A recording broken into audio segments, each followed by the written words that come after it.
Good morning, everyone. Time now is 7:23. Calling all ghosts and goblins, Connecticut's Beardsley Zoo in Bridgeport is brewing up all kinds of fun, and today our zoo friends have brought us some creepy, crawly animals, certainly spooky for Halloween and for any time of year, if you ask me. Joining us now are TJ Warner and Krista Pace from Connecticut's Beardsley Zoo. Good morning, guys. Morning. Thanks for coming in.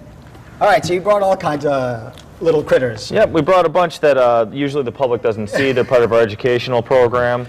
So, did the public get to touch, or do you no. recommend not touching? I would recommend not touching these guys. Okay, good. I'd rather A lot of not. them don't like being touched. Let's see if I can get the first one up here. I mean, that's a, what kind of This is a scorpion. Yes. This is an emperor scorpion from Africa, from Central Africa.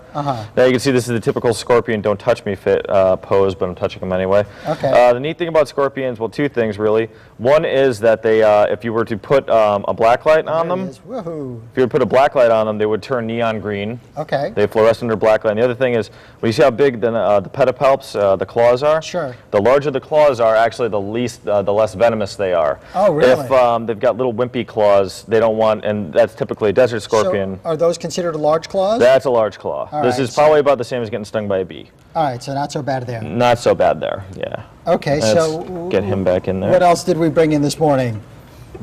What's this apparently- thing, first of all? Okay, that's part of our Halloween, which is our Halloween celebration. That's part of our biohazard greenhouse. This is a mutant slug.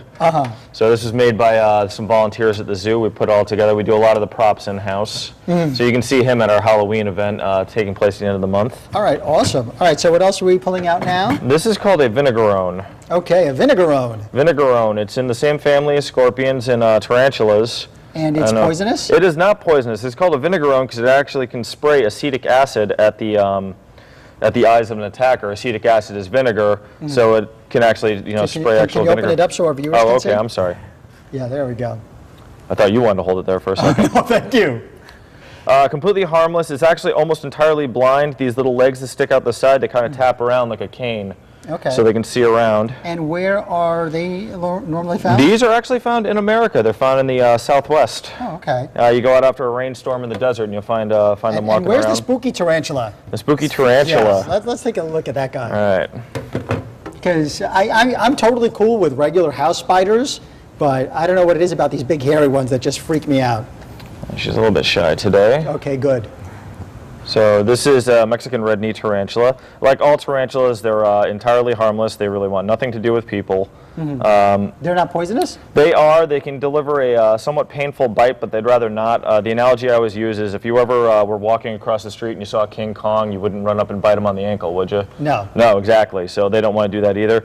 The thing I find really bad with them, though, is they can actually see these long red hairs. Yeah. They can actually kick those off.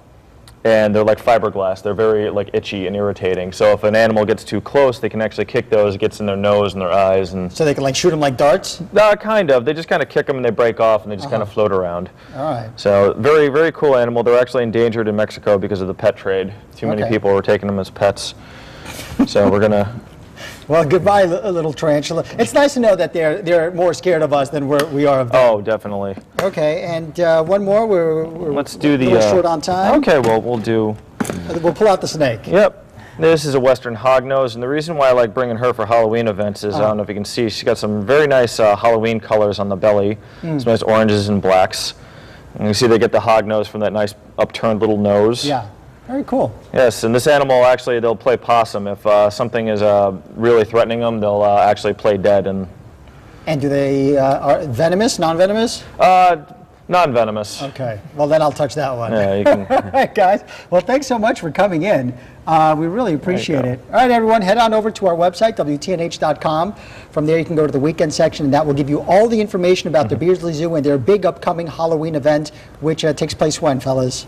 October 21st, 22nd, 28th, and 29th. All right, there you go. Please, again, go to our website, and then you can get all that information. All right, everyone, stay with us. We're going to have more news and weather. That wasn't so bad. Coming up in just a few minutes. Stay with us.